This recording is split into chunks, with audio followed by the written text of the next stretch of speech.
வெற்றி அடைஞ்சதாலேயே குப்பை கோபுரம் ஆயிட முடியாது, தகரடப்பா தங்கம் ஆயிட முடியாது. இப்பவும் சொல்றோம், நாங்க ஒரு நல்ல தலைவனுக்கு ஓட்டு போட்டோம்.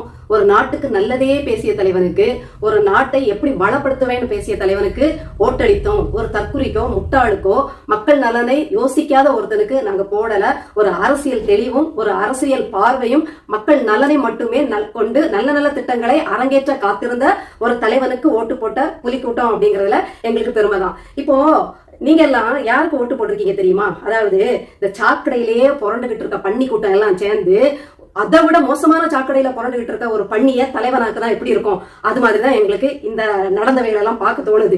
நாங்க எப்பேற்பட்டவனுக்கு போட்டோங்கிறத சொல்லிட்டோம். நீங்க எப்பேற்பட்ட ஆளுக்கு போட்டிருக்கீங்க தெரியுமா? ஒரு அரசியல் அறிவற்ற, மூளையே அற்ற, நடிப்பை மட்டுமே மூலதனமாக கொண்ட, எந்த ஒரு தகுதியும் மற்ற கேவலம் ஒரு நடிகனை தலைவனா கொண்டிருக்கீங்க. லாட்டரி டிக்கெட் வித்து பழச்சவன், ஊழல் செஞ்ச அமைச்சர்கள், அதிமுக திமுக பல கட்ட பஞ்சாயத்துகளை பண்ணிட்டு எங்க வந்தவன், பிளாக்ல டிக்கெட் வித்தவன், அது போதாதுன்னு வேட்பாளர்களா யாரு? கொலை, கொள்ள, கற்பழிப்புன்னு அத்தனை அட்டூழியங்களுக்கும் வழக்கு வாங்குற குற்ற பின்னணி கொண்ட தருதலைகளை தான் நீங்க தேர்ந்தெடுத்திருக்கீங்க. சரி, இதை தேர்ந்தெடுத்த நீங்க யாரு?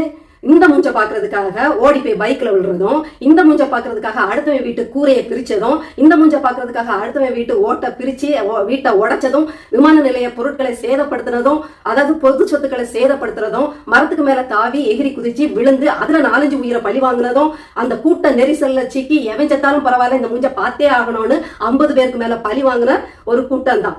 நீங்க எல்லாம் எங்களை சொல்லலாமா? இப்பவும் சொல்றோம், நாங்க மட்டும் உங்களை பேசலனா, திமுகவுக்கு இணையாக இந்த புலி கூட்டம் உங்களை அம்பலப்படுத்தலனா, இன்னைக்கு இதுக்கு மேல சீட்டு வாங்கி நீங்க இன்னும் ஆட்டம் ஆடி இருப்பீங்க. இப்போ உங்களை பிச்சை எடுக்க வச்சது எங்க பேச்சுதான். இப்போ உங்களை பிச்சை எடுக்க வச்சது இந்த பண்ணி கூட்டத்தை, ஒரு காங்கிரஸ் வாரியா கம்யூனிஸ்ட் வாரியா அப்படின்னு பிச்சை எடுக்க வச்ச பெருமை இந்த புலி கூட்டத்தை தான் சாரும். இப்பவும் சொல்றேன், தாவேக்கா குப்பை கோபுரம் ஆகாது, தாவேக்கா தகரம் தங்கம் ஆகாது, நாத்தாக்கா தங்கம் ஒரு நாளும் தகரம் ஆகாது, நாத்தாக்கா புரட்சி ஒரு நாளும் வறட்சி அடையாது.